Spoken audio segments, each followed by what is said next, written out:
ತೀರ್ಥವಾಗಿ ಅಂಗೀಕರಿಸಬೇಕಾಗ್ತದೆ. ಯಾಕೆಂದ್ರೆ ಸಾಗರದ ತಡೆಯಲ್ಲಿ ರಾಮೇಶ್ವರ,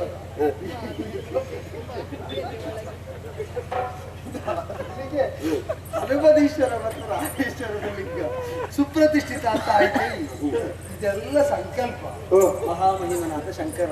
ಮಂಜಪ್ಪ, ನಾನು ಹೊಡೆದೆ ಸ್ವಾಮಿ, ನೀರು ಬೇಸರ ಮಾಡ. ಹಾಗೆ ಕರೆದ್ರೆ ಮೂಲಕ್ಕೆ ತಲುಪುತ್ತದೆ. ಅವ ಮಂಜಿನ ಬೆಟ್ಟದ ಮೇಲೆ ಇದ್ದಂತೆಯೇ ಅವನಿಗೆ ಭಾವ. ಅಪ್ಪನ ಹೆಸರು ಹೇಳಿದ್ದಲ್ಲ ದೇವರೇ, ಅವನ ಹೆಸರು ಹೇಳಿದ್ದು.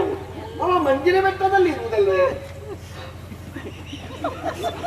ನಾಥ ಪ್ರಭೋ ಜಗನ್ನಾಥ, ಈಗ ಆಗಬೇಕಾದದ್ದು ಮುಂದೆ ಇರುವಂತ ಸನ್ನಿಧಾನದಿಂದ ಅಪ್ಪಣೆ ಬರ್ತದೆ. ಇನವಂಶವಾರಿಧಿ ಚಂದ್ರ, ಧರೆಯ ಧರ್ಮವನ್ನು ಕಾಯುವುದಕ್ಕಾಗಿ ಧರೆಗವತರಿಸಿದ ದೇವನಾದರೂ ಕೂಡ ನಾನು ದೇವರು ಅಂತ ನೀನು ಒಪ್ಪಿಕೊಳ್ಳುವುದಿಲ್ಲ.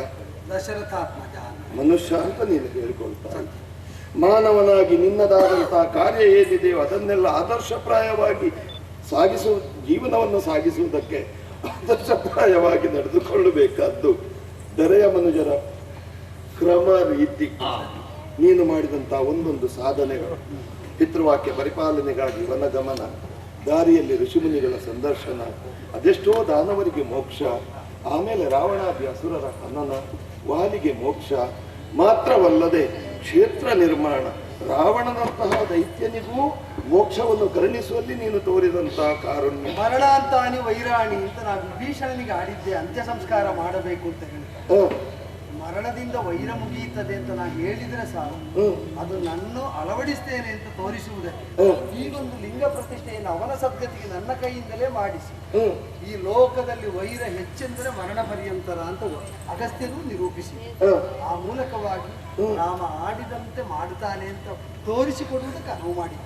ಹೌದಪ್ಪ, ರಘುವಂಶದಲ್ಲಿ ಉದಿಸಿ ಬಂದಂತಹ ದೀಪ ನೀನು, ರಘುವಂಶ ದೀಪ, ಅದರಲ್ಲೂ ನಮೋ ರಘುವಂಶ ದೀಪ ಅನ್ನುವ ಹಾಗೆ ಲೋಕ ಪ್ರತೀತಿಯೂ ಪಡೆಯುತ್ತದೆ, ಎಲ್ಲರ ಬಾಯಲ್ಲಿ ಹೆಗಲತೆಯನ್ನು ಪಡೆಯುತ್ತದೆ. ಅವರೆಲ್ಲರ ಅಭಿವಾದನಕ್ಕೆ ಕಾರಣವಾಗುವ ಶಿವಕಾರುಣ್ಯ ನಿತ್ಯ ನಿರಂತರವಾಗಿರಲಿ ಅಂತ ಪ್ರಾರ್ಥಿಸ್ತೇನೆ ಅನ್ನುವಲ್ಲಿಗೆ ಪುಣ್ಯತಮವಾದಂತಹ ಕಥೆ, ಕಥಾಂತರ್ಗತವಾದಂತಹ ತತ್ವಪ್ರಸಾದವು ಸಕಲರಿಗೂ ಸಿದ್ಧಿಸಲಿ ಎಂಬ ಹಾಗೆ ನಮ್ಮ ಆರಾಧ್ಯ ಮೂರ್ತಿಯಾದಂತಹ ಕೋದಂಡರಾಮಸ್ವಾಮಿ ಪಂಚಮುಖಿ ಆಂಜನೇಯ ದೇವರಿಗೂ ಸ್ಥಳದೇವರಿಗೂ ವಂದಿಸುತ್ತಾ ಪುಣ್ಯತಮವಾದಂತಹ ಈ ಕಥೆಗೆ ಮಂಗಳ ಗೀತೆಯನ್ನು ರಾಮ ಕಥೆಯು ಮಧು ಮಧುರ ಇಹ ಪರ ಸುಖಗಳ ಬರುವ ರಾಮ ಕಥೆಯು ಮಧು ಮಧುರ ಸೂರ್ಯವಂಶದ ದಶರಥರಾಯನ ತ್ಯಾಗದ ಪುಣ್ಯದ ಫಲವಾಗಿ ಭೂಮಿಗೆ ಜನಿಸಿದ ಶಿವನು ಹರಸಿದ ರಘುಪತಿ ರಾಮನ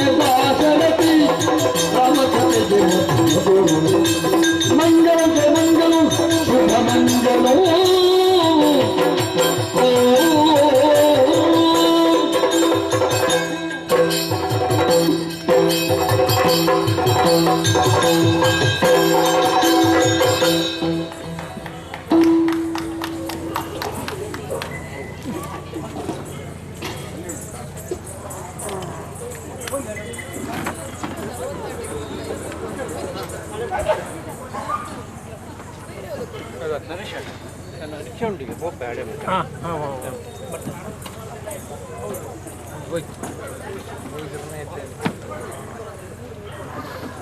ನೀರು